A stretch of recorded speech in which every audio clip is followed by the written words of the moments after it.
Hi, my name is Rhisa. I'm 30 years old and I was recently diagnosed with Lyme disease. My symptoms actually started September of 2009 when I was 19.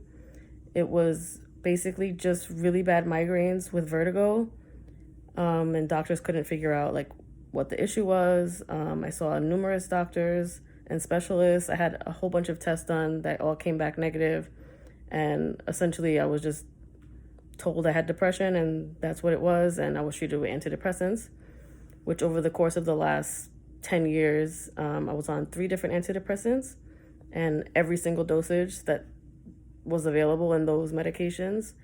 And then that started September 2009, and then October of 2019, I was told that I had Lyme disease. The headaches had gotten so bad, and I kept changing the medication, nothing was helping. So I went to an alternative medicine doctor who told me that she thought I had Lyme. Also because at that point I had really bad joint and muscle pain, and I was told that I had fibromyalgia plus chronic fatigue syndrome, which I know majority of us have been told that.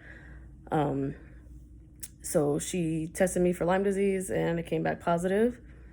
Since then, it's been really confusing because I know, as most of you know, it's hard to find a doctor who listens or seems like they even care.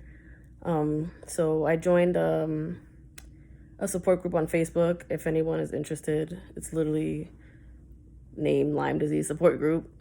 We share a lot of ideas and symptoms, things that work, things that don't work. At this point, all I can say is to try to keep your immune system good, because being sick and then plus the Lyme disease is like the worst. I had actually had pneumonia a few weeks before I was diagnosed with Lyme, so it took me about 6 to 8 weeks to get better from the pneumonia. So I guess diet is really important. It's been really hard for me to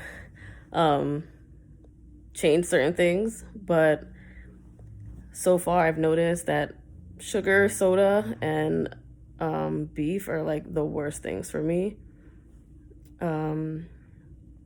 The cold really bothers me now. I have really bad fatigue at this point, so exercising is kind of like on hold.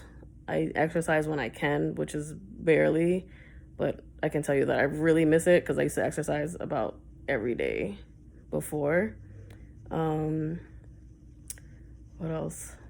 I also have trouble breathing at times because of the amount of inflammation in my body. So a habit that I've been trying to break is like not freaking out every time I feel something new, because then I want to go to the hospital, and we all know going to the hospital with Lyme disease, no one takes you serious, and then they just pump you with all these like medications that aren't really helping your Lyme. So I've just been trying to detox also. Yeah, and I also forget a lot of things. My like train of thought, at times I forget where I'm even going. Like sometimes I'm just going to work and I forget how to get there. So it's just been a lot of things, and it's been really confusing. But for all of you out there who are suffering, I can just say, just try to hang in there. I wish I had more advice, but if there's any advice that you could give me, I'd totally appreciate it. And yeah, follow me on IG.